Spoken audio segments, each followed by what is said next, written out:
किसान भाइयों, हमने सही समय पर अपनी गेहूं की फसल में सिंचाई करके और सही खाद व फर्टिलाइज़र का प्रयोग करके अपनी गेहूं की फसल में कल्लों का निर्माण बढ़ाया है, कल्लों के फुटाव को बढ़ा लिया है और हमारी जो गेहूं की ग्रोथ है वो भी काफ़ी शानदार ग्रोथ हमारी गेहूं में चल रही है। लेकिन किसान भाइयों, जब लास्ट में हमारे जो किसान हैं वो हार्वेस्टिंग करते हैं अपनी गेहूं की फसल में, तो उन्हें जो उत्पादन मिलना चाहिए था उतना उत्पादन उनकी फसल से नहीं मिलता है। तब हमारे किसान भाई बहुत ज़्यादा निराश हो जाते हैं और इस सोच में पड़ जाते हैं कि मेरी फसल में आखिर ऐसी कौन सी गलती हुई जिसकी वजह से हमारा उत्पादन घट गया।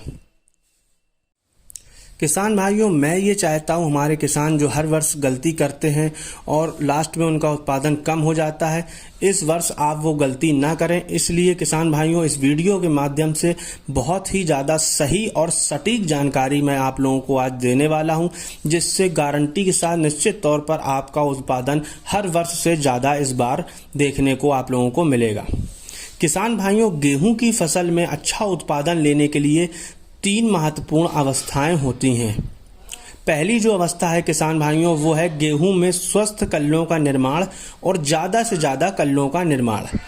किसान भाइयों को पहली जो अवस्था है कल्लों का निर्माण, स्वस्थ कल्लों का निर्माण, ये हमारे सभी किसान भाई जानते हैं और सही समय पर खाद और पानी देकर वो अपनी फसलों में अच्छी तरह से कल्लों का निर्माण करके अपनी फसल को ऐसे ही छोड़ देते हैं। उसके बाद वो अपनी फसल में बिल्कुल भी ध्यान नहीं देते हैं। ज़्यादातर किसान भाइयों को लगता है कि जितने ज़्यादा कल्लों का निर्माण हो गया है और उतना ही अच्छा हमको उत्पादन देखने को मिलेगा, अब हमें गेहूं की फसल में कुछ भी करने की ज़रूरत नहीं है। लेकिन किसान भाइयों, जो दूसरी स्टेज है गेहूं की फसल की, वो होती है बालियों का निर्माण। किसान भाइयों, ऐसा बिल्कुल भी ज़रूरी नहीं है कि आपके फसल में जितने ज़्यादा कल्ले निकले हैं उन सभी कल्लों में बालियों का निर्माण होगा, इसकी कोई गारंटी नहीं है। तो किसान भाइयों, ये हमें बिल्कुल देखना है कि जब गेहूं में बालियों का निर्माण हो उस समय हमारी फसल में किसी भी प्रकार के पोषक तत्व की कमी ना हो, जिससे कि हमारे जितने, अगर हमने 100 कल्लों का निर्माण किया है अपनी फसल में, तो 100 के 100 कल्लों में बालियों का निर्माण भी होना जरूरी है। अगर 100 कल्ले आपकी फसल में हो चुके हैं और किसी पोषक तत्व की कमी रह जाती है, तो उस समय ऐसे में क्या होता है, आपकी जो बालियों का निर्माण है वो सभी कल्लों में बालियों का निर्माण नहीं होगा। कुछ कल्ले आपके खाली रह जाएंगे जिनमें बाली बनेगी ही नहीं, वहां से ही आपका उत्पादन घटता है। तो जो दूसरी अवस्था है बालियों का निर्माण, उसमें हमें सावधानी बरतना है। ये देखना है कि उस समय किसी भी प्रकार के पोषक तत्व की कमी ना हो। उस समय बालियां निकलते समय हमें कौन कौन से खाद व फर्टिलाइजर का प्रयोग करना है, उसके बारे में भी वीडियो में मैं आगे बात करने वाला हूं। उसके बाद किसान भाइयों, तीसरी स्टेज जो आती है वो है बालियों में दानों का भराव। अब किसान भाइयों, बालियां तो हमने निकाल ली अपनी फसल में, बालियां हमारी जितने कल्ले थे उतनी बालियां हो गई। लेकिन ऐसा बिल्कुल भी ज़रूरी नहीं है कि जितनी बाली निकली हैं उन सब में नीचे से ऊपर तक अच्छी तरह से दानों का भराव हो जाए।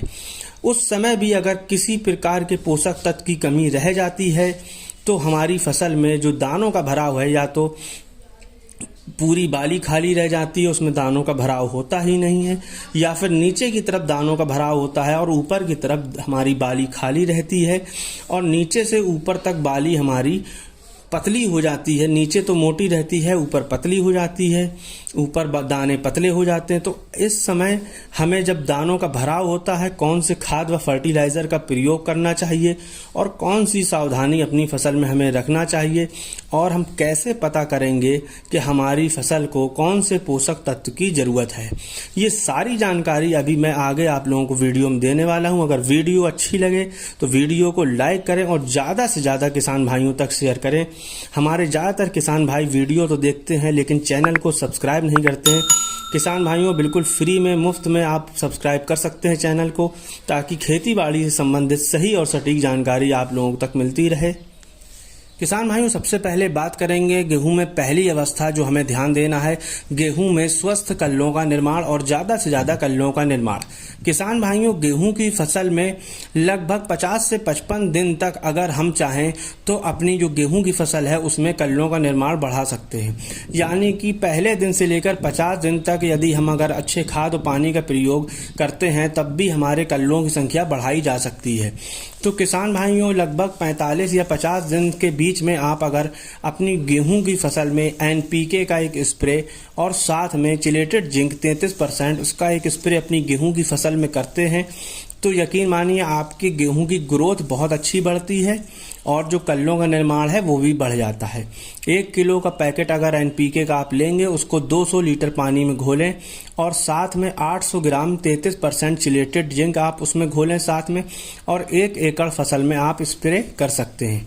किसान भाइयों, जो जिंक है वो आपकी फसल में क्लोरोफिल की मात्रा को बढ़ाता है जिससे हमारी फसल एकदम डार्क ग्रीन हो जाती है। जब क्लोरोफिल की मात्रा अच्छी रहती है तो हमारा जो पौधा है, जो फसल है, वो सूर्य की रोशनी से अच्छी तरह से भोजन बना पाता है और जब पौधे को अच्छा भोजन मिलता है तो उसकी जड़ों का विकास होता है, उसके तनों का विकास होता है और उसमें ज़्यादा से ज़्यादा कल्लों का फुटाव होता है। किसान भाइयों, अब हम बात कर लेते हैं गेहूं में दूसरी स्टेज, जब हमारी फसल में बालियों का निर्माण स्टार्ट हो जाता है। किसान भाइयों, लगभग 70 दिन के बाद हमारी जो गेहूं की फसल होती है उसमें पत्तियों के अंदर यानी कि गबोट अवस्था स्टार्ट हो जाती है, बालियों का निर्माण स्टार्ट हो जाता है। किसान भाइयों, इस समय जो है तो हमारी फसल में बोरॉन की कमी देखने को मिलती है। इस समय दोस्तों बोरॉन की कमी अगर हमारी फसल में हो जाती है तो बहुत ज़्यादा नुकसान हमें देखने को मिलता है। किसान भाइयों, हम कैसे पहचानेंगे कि हमारी फसल में बोरॉन की कमी है? जब बोरॉन की कमी होगी दोस्तों तो सबसे पहले पत्तियों में आप देखेंगे कि पत्तियां जो होती हैं वो टेढ़ी मेढ़ी होने लगती हैं, उलझी सी पत्तियां होती हैं और पत्तियां जो होती हैं उनमें किनारे किनारे आरी जैसे छोटे छोटे उभार देखने को मिलते हैं।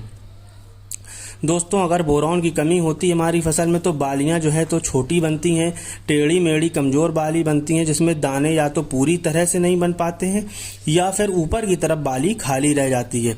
इसका सीधा असर दोस्तों हमारी पैदावार पर पड़ता है। हमारी फसल की जो पैदावार है वो निश्चित तौर पर घट जाती है। तो ऐसे में दोस्तों यदि हमें बोरॉन की कमी के कुछ भी लक्षण दिखाई देते हैं तो हमें बोरॉन का एक स्प्रे करना है। अगर हमें लक्षण नहीं भी दिखाई देते हैं तब भी दोस्तों अगर हम बोरॉन का एक स्प्रे कर देंगे तो उससे हमारी बालियों में ज़्यादा से ज़्यादा जो है तो बालियों का निर्माण होता है और जितने भी कल्ले हैं सभी कल्लों में बालियों का निर्माण होता है। तो किसान भाइयों, 20% वाला जो बोरॉन आता है उसे हमें 1 ग्राम प्रति लीटर के हिसाब से पानी में घोलकर अपनी जो 1 एकड़ फसल में अगर हम करने वाले हैं तो 200 लीटर पानी लेंगे और 200 ग्राम बोरॉन 20% वाला लेकर उसको घोलकर हम छिड़काव कर सकते हैं।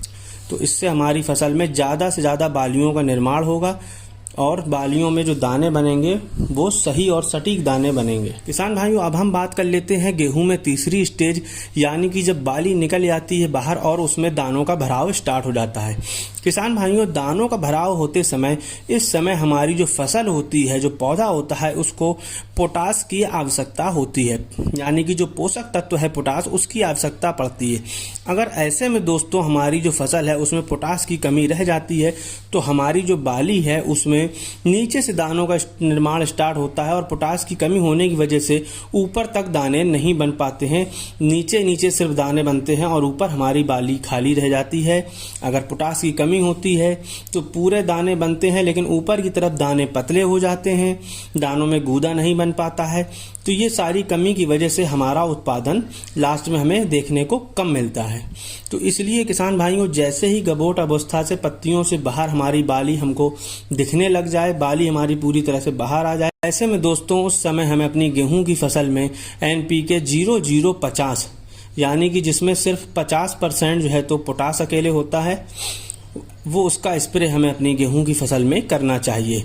तो 1 किलो का पैकेट NPK 0050 का लेंगे, उसको 200 लीटर पानी में घोलेंगे और इसको 1 एकड़ फसल में हम स्प्रे कर सकते हैं। तो दोस्तों अगर हम NPK 0050 का इस समय पर स्प्रे कर देते हैं तो जो हमारी फसल है, जो बालियां हैं, उसमें ज़्यादा से ज़्यादा आप देखेंगे ज़्यादा से ज़्यादा दानों का निर्माण भरा होता है और दाने का साइज भी बढ़ जाता है और दाने में चमक आ जाती है और दानों का वजन भी बढ़ जाता है। तो किसान भाइयों, ये स्प्रे बहुत ज़्यादा महत्वपूर्ण होता है और ये गेहूं की लास्ट स्टेज है।